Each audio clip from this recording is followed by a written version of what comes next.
எல்லோருக்கும் வணக்கம். எல்லாம் எப்படி இருக்கீங்க? நல்லா இருப்பீங்கன்னு நினைக்கிறேன். நானும் சிறப்பாக இருக்கேன்.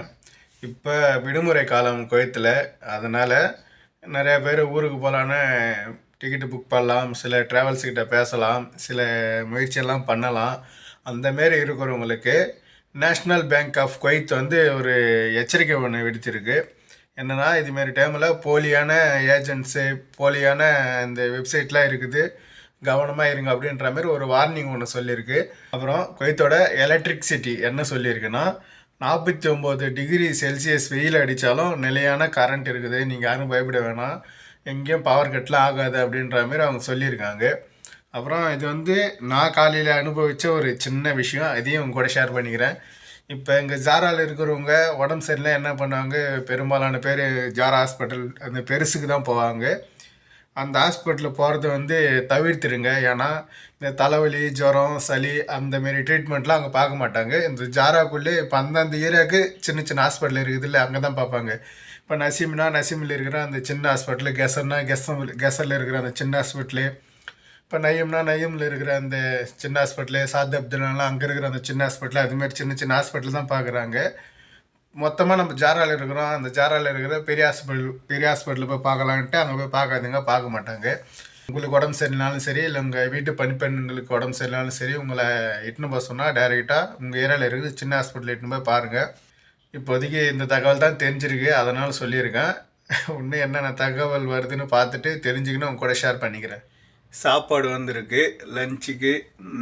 சாப்பாடு கொஞ்சம் சிக்கனு, கொஞ்சம் தர்பூசணி பழம், சின்னதாக கொஞ்சம் சேலட்டு, அப்புறம் அந்த ஹோட்டல்லேருந்து வாங்குகிற சாம்பார் அப்படி இப்படின்னு வந்திருக்கு.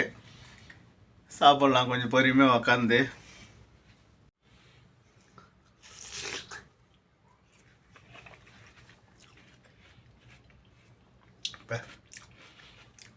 குவைத்தோட உள்துறை அமைச்சகம் இந்த வீடியோ வெளியிட்டிருக்கு. இந்த வீடியோ வெளியிட்டு அவங்க என்னென்ன தகவல் சொல்லியிருக்காங்கன்னு தெளிவாக சொல்கிறேன், கேட்டுக்குங்க.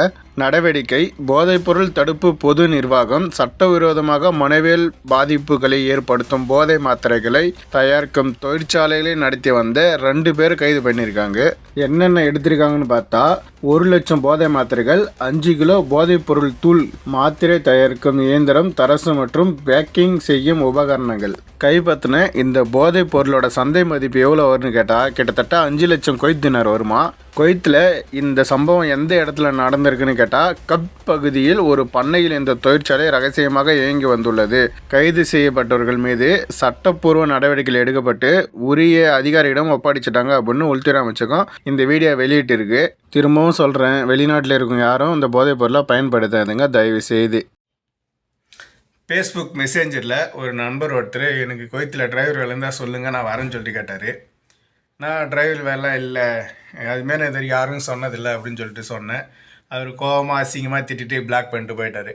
நான் ஏன் அந்த வார்த்தை சொன்னேன், நான் ஏன் யாருக்கும் வேலை சொல்ல மாட்டேங்கிறேன்னு என் மனசில் இருக்கிற அந்த காரணத்தை வந்து உங்க கூட ஷேர் பண்ணிடலாம் அப்படின்னு சொல்லிட்டு நினைக்கிறேன். என்னென்னா, இப்போ நான் இந்த வீட்டுக்கு வந்துட்டேன் வேலைக்கு, எவ்வளோ கஷ்டமாக இருந்தாலும் நான் அனுசரித்து செஞ்சுடுவேன். இப்போ எங்கள் ஓனர் வீட்டை ரிலேட்டிவ் சைடாக இருந்தாலும் சரி, இல்லை எங்கள் இடத்த ஒரு ரிலேட்டிவ் சைடாக இருந்தாலும் சரி, வண்டி ஓட்ட சொன்னால் நான் போய் ஓட்டுவேன். பழைய வீடெல்லாம் நிறைய வீடெல்லாம் நீங்கள் பார்த்துருப்பீங்க. மேடத்தோட தங்கச்சிக்கு 1 மாதம் ஓட்டினேன். இதோ இப்போ ஒரு 10 நாளாக ஓனரோட தம்பி வீட்டுக்கும் நான் தான் சேர்த்து ஓட்டுறேன். இவ்வளோ கஷ்டமாக நான் அனுசரிச்சுட்டு வேலை செஞ்சுருவேன். இப்போ முழு வீடும் நான் ஒரு ஆள் தான் கழுவுறேன், அவங்களோட காரை நான் எதை கழுவுறேன், எல்லாம் நான் அனுசரிச்சுன்னு செஞ்சுருவேன். அதே நான் ஒரு ஆள் எடுத்து விட்டு அந்த வீட்டுக்கு இதே பிரச்சனை வந்து அந்த வீட்டில் இருக்கிற ஓனரு அவங்க ரிலேட்டிவ் வீட்டுக்கு போய் வண்டி ஓட்ட சொன்னாலோ, இல்லை அவங்க எதனா கோபத்தில் திட்டுனாலோ, இல்லை அவங்களுக்கு வேலை கஷ்டமாக இருந்தாலும் சரி, நீ தானே என்னை எடுத்து விட்ட, உயா எனக்கு நல்ல விட எடுத்து தர மாட்டியா, நான் போகிறேன்னு சொல்லுவாங்க. வரும்போதும் அவங்க பணம் கட்டிட்டு வரணும், 1 லட்சம் 1.5 லட்சம் செலவு பண்ணிட்டு வரணும். இங்கே வந்து நான் வீட்டுக்கு போகிறேன்னு சொன்னாலும் இங்கேயும் ஒரு பணம் கட்டணும், பிரச்சனை தானே. அதனால தான் எதுக்கு நம்மளுக்கு அந்த வம்பு அப்படின்றது. யாருக்கும் வேலையும் சொல்கிறது கிடையாது, யாரு கேட்டாலும் எனக்கு தெரியாது ப்ரோ அப்படின்னு சொல்லிட்டு கம்முன்னு விட்டுறது. உண்மையான ரீசன் அதாங்க. வெளிநாட்டுக்குன்னு வேலைக்கு வந்தால் பொறுமை இருக்கணும். நான் இந்த வீட்டுக்கு வந்தேன், இந்த வீட்டில் கார் மட்டும் தான் டிரைவிங் பண்ணுறேன்னு அந்த வார்த்தை சொல்லக்கூடாது. எல்லா வேலையும் செய்யணும், அனுசரித்து செய்யணும். அதுக்குன்னு எப்படி சொல்கிறது, ஒரு நாய் மாரி வேலை வாங்குவாங்களா அப்படின்னு கேட்டால், சில வீடு நாய் மாரி வேலை வாங்குவாங்க தான். அப்படி வேலை செய்கிறவங்களும் இருக்காங்க. ஆனால் 100ல் வந்து 90% நல்லவங்களாக இருக்காங்க, 10% வந்து கெட்டவங்களாக இருக்காங்க. அதனால தான் சொல்லலை, அது தெரியாமல் அவர் திட்டிட்டு போயிட்டார். சரி ஃப்ரெண்ட்ஸ், தகவல் எதுவும் வரல. அதனால் இந்த வீடியோ முடிச்சுட்டு நாளைக்கு தகவல் வேலை எப்படி வருதுன்னு பார்த்துட்டு உங்க கூட ஷேர் பண்ணிக்கிறேன். பாய், தேங்க்யூ.